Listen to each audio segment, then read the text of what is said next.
Dhaka range DIG কার্যালয়ে ইফতার ও দোয়া মাহফিল অনুষ্ঠিত। পেশাদারিত্ব ও নৈতিকতার আহ্বান।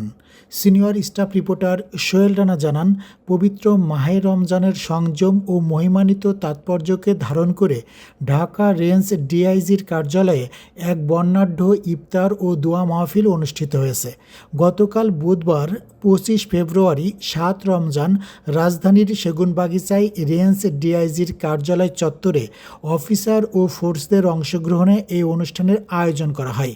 ঢাকা রেঞ্জ ডিআইজি জনাব রেজাউল করিম মল্লিকের সভাপতিত্বে অনুষ্ঠানে পুলিশের বিভিন্ন পর্যায়ের ঊর্ধ্বতন কর্মকর্তাবৃন্দ এবং সিভিল স্টাফগণ উপস্থিত ছিলেন। ইফতারের প্রাক্কালে আয়োজিত সংক্ষিপ্ত আলোচনা সভায় ডিআইজি রেজাউল করিম মল্লিক রমজানের শিক্ষা নিয়ে দিক নির্দেশনামূলক বক্তব্য প্রদান করেন।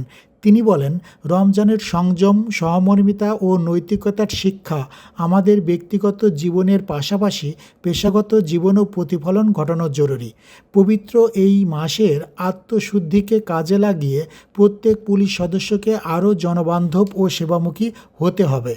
উক্ত ইফতার মাহফিলে আরও উপস্থিত ছিলেন ঢাকা রেঞ্জের অ্যাডিশনাল ডিআইজি প্রশাসন ও অর্থ M A. Jalil, additional DIG crime management Mohammad Saifuzzaman Faruqui, additional DIG operations Mohammad Siddiqur Rahman এবং পুলিশ সুপার ট্রাফিক ম্যানেজমেন্ট অতিরিক্ত ডিআইজি পদে পদোন্নতিপ্রাপ্ত মোহাম্মদ সুলাইমান, পিপিএম সেবা সহ রেঞ্জ কার্যালয়ের বিভিন্ন স্তরের কর্মকর্তাবৃন্দ।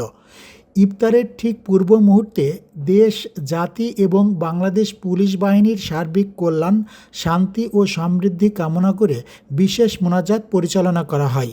মোনাজাতে মহান আল্লাহর দরবারে ন্যায়নিষ্ঠা, সততা ও পেশাদারিত্বের সঙ্গে দায়িত্ব পালনের দৃঢ় অঙ্গীকার ব্যক্ত করা হয়।